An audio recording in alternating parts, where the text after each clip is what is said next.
দুর্গম পাহাড়ি এলাকায় ভোটের সরঞ্জাম পাঠাতে কতটা বেগ পেতে হয় এবারে সেই খবরই জানবো। খাগড়াছড়ি থেকে যুক্ত হব সহকর্মী আক্তার হোসেনের সঙ্গে। আক্তার, নির্বাচনী সরঞ্জাম পাঠানো নিশ্চয়ই শুরু হয়ে গেছে। পাহাড়ি এলাকায় ঠিক কি চিত্র দেখতে পাচ্ছেন? সরঞ্জাম পাঠাতে কি কি সমস্যায় আসলে পড়তে হয়, বিস্তারিত জানাবেন। তামান্না, আপনি শুনছিলেন খাগড়াছড়ি 298 নং সংসদীয় আসনে যে দুর্গম এলাকা রয়েছে।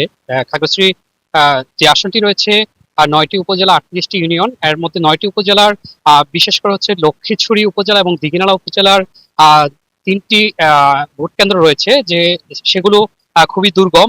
সেক্ষেত্রে দেখা যাচ্ছে যে বাংলাদেশ সেনাবাহিনীর হেলিকপ্টার যুগেই দিঘিনালার দিঘিনালা উপজেলার যে নারায়ণছড়ি ভোট কেন্দ্র রয়েছে, সেটি দিঘিনালা সেনানিবাসের যে হেলিপ্যাড আছে সেখান থেকে বাংলাদেশ সেনাবাহিনীর হেলিকপ্টার যুগে এখানে নির্বাচনের যে সকল দায়িত্বে রয়েছেন প্রিজাইডিং কর্মকর্তা, পোলিং অফিসার সহ নির্বাচনী যে সরঞ্জামগুলো রয়েছে সেগুলো দিঘিনালা হেলিপ্যাডের এই সেনাবাহিনীর যে হেলিপ্যাড রয়েছে সেখান থেকে নারায়ণছড়িতে যাবে। এবং আমরা এখানে কথা বলেছি সেনাবাহিনীর মাধ্যমে, যেটা জানতে পেরেছি ঠিক 11টা নাগাদের মধ্যেই যে সকল প্রিজাইডিং অফিসার সহ নির্বাচনী যারা দায়িত্বে আছেন তারা ঠিক 11টার মধ্যেই তারা নারায়ণছড়িতে যাবে। এছাড়াও লক্ষ্মীছড়ি উপজেলার যিনি নির্বাহী কর্মকর্তা আছেন এহসান হামিদ, তার সাথে আমি কথা বলেছি। তিনি আমাকে জানিয়েছেন যে লক্ষ্মীছড়ি উপজেলার যে দুটি কেন্দ্র রয়েছে ফুইত্তাছড়ি এবং শুকনাছড়ি, সেটিও কিন্তু 11টার পরেই সেনাবাহিনীর হেলিকপ্টার যুগে সেই দুটি কেন্দ্রে তারা এই নির্বাচনী যে সরঞ্জাম সহ নির্বাচনের যে সকল মালামাল রয়েছে সবগুলো তারা